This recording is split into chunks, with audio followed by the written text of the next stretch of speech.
Welcome to my moms kitchen YouTube channel. আজকের recipe মশলা পরোটা। এই পদ্ধতিতে একবার ট্রাই করে দেখুন। এটা বানানো খুবই সহজ আর এটা খেতেও খুব টেস্টি হয়। আশা করছি এই সম্পূর্ণ রেসিপিটা আপনাদের ভালো লাগবে। তো চলো ভিডিওটা স্টার্ট করা যাক।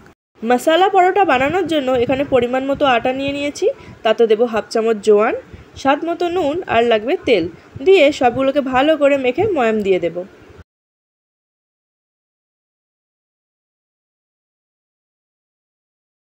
এবার অল্প অল্প জল দিয়ে ভালো করে মেখে এর একটা সফট ডো বানিয়ে নেব।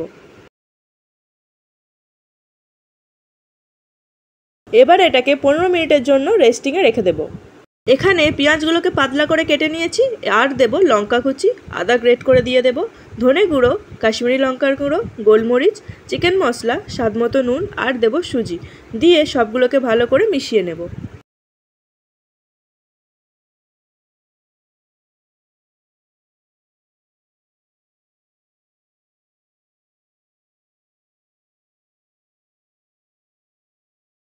এবার একটা লেচি নিয়ে এইভাবে বেলে নেব।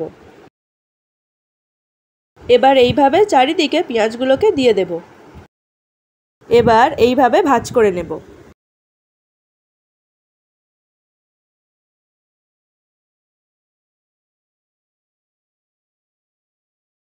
দুদিকের মুখ এইভাবে চেপে বন্ধ করে নেব। এবার এটাকে লম্বালম্বিভাবে কেটে নেব।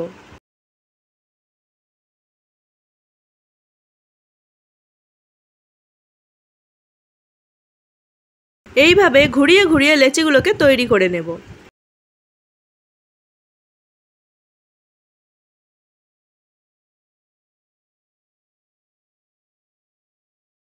এবার এক এক করে লেচিগুলোকে আটা ছড়িয়ে এইভাবে হালকা হাতে বেলে নেব। এবার প্যান গরম করে নিয়ে তাতে পরোটা দিয়ে সেঁকে নেব। এক পাশ সেঁকে নেওয়ার পর এবার তেল দিয়ে উল্টে পাল্টে ভেজে নেব। একইভাবে সবগুলোকে ভেজে নিয়েছি। আমাদের মশলা পরোটা কিন্তু পারফেক্টলি রেডি হয়ে গেছে। রেসিপিটা আপনাদের ভালো লেগে থাকলে অবশ্যই একটা লাইক, কমেন্ট অ্যান্ড সাবস্ক্রাইব করে দেবেন।